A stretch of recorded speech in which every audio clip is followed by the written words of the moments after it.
Hello, Internet. My name is Ryan Ingram, and I've got some news for you. The dollar will collapse. But the best part about that is that you're going to be okay. And if you have logged on to any newspaper or YouTube channel, you have probably seen a lot of videos or articles talking about the collapse of the dollar, the failure of the economy, and a bunch of other just fear-driven articles designed specifically to catch your attention, prey on your fear, and get you thinking in the worst case scenario. Now, us as humans, we're driven to click on that type of material.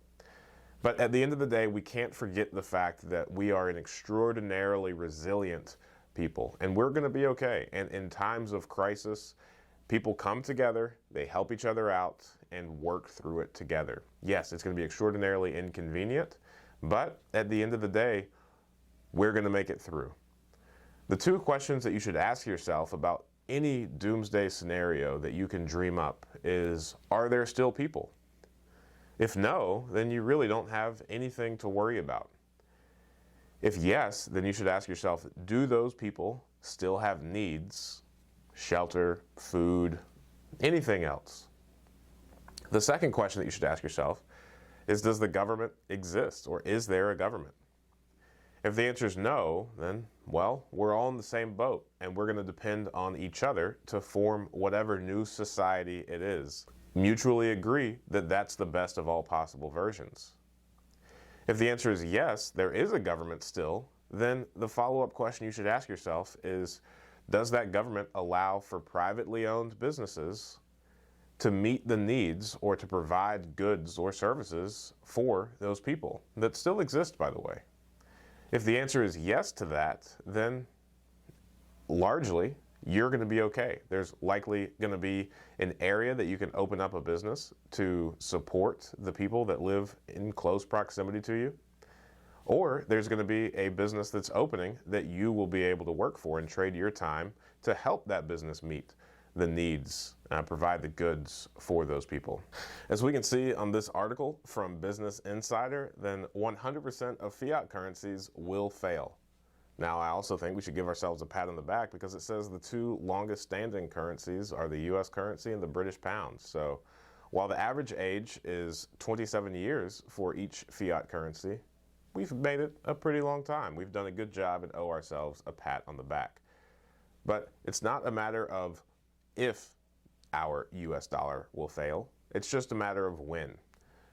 So if you're really concerned, if you're losing sleep at night over the fact that the dollar might collapse, then it's a pretty easy thing to correct for. The only thing that you need to do is keep all of your wealth separated and outside of the US dollar.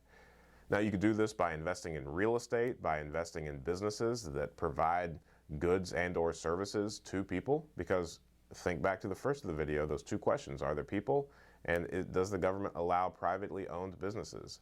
If you're saying yes to both of those, then it's in your best interest to be invested in these businesses that meet those needs and provide those goods. Now, if you're really worried, you can go back to the real, what some people call God's money, and invest in gold, silver, some type of metal that you can keep in a safe, at a bank that's liquid, just like currency, but it holds its value apart from the financial system.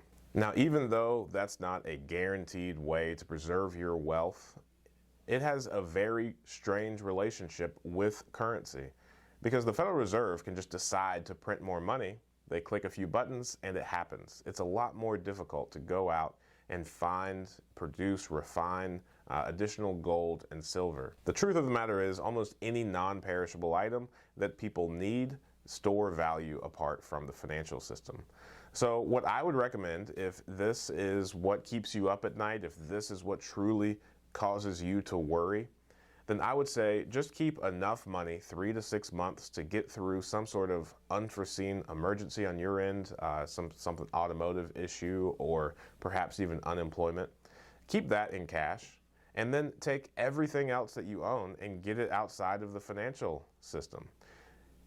Figure out where to invest your 401k that is attached to real things. Open up a self-directed IRA, invest in real estate through that, buy gold in that, buy silver in that, really do anything that you want. But by and large, please just start seeing the media and these other YouTube channels for what they are. Things to invoke emotion, get you to click on them so that they can get the ad revenue. What they say is questionable at best.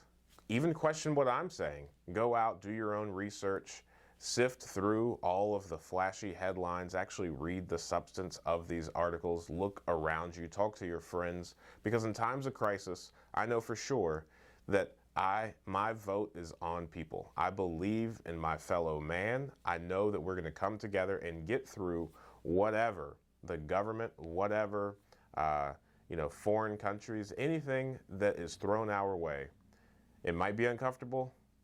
It will likely be unfortunate. But I know that as an individual, I'm going to trust and rely on the majority of people around me. Because believe it or not, the majority of people, 98% of the people out there, want to help each other. They want to do the right thing. They want to be positive, contributing people to society. And that's what my bet is on, and no article, no video can shake my belief in that.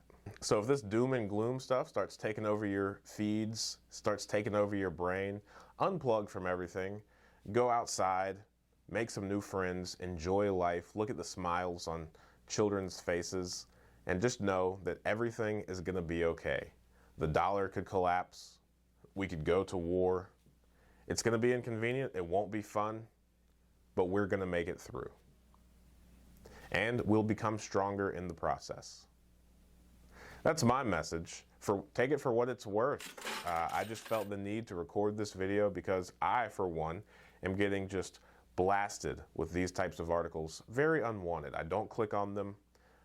I don't watch the videos, but nonetheless, there's more and more of them on a daily basis. So I apologize for contributing to those number of videos, but I just wanted this message to be out there so that I could take myself seriously about my viewpoints and my response to this. And hopefully it benefits you as well. So thank you so much. I appreciate you. On Friday morning, 8 a.m. Eastern Standard Time, I do a live Q&A where we just talk about real estate investing. So if you have any interest or any questions about investing in real estate or any other financial thing, really, feel free to join us there and I'd be happy to answer. My brother and I also run a mastermind group and we would love for you to consider being a part of that. So invest well, protect your brain, and go out and be a positive contributor to society. Talk soon.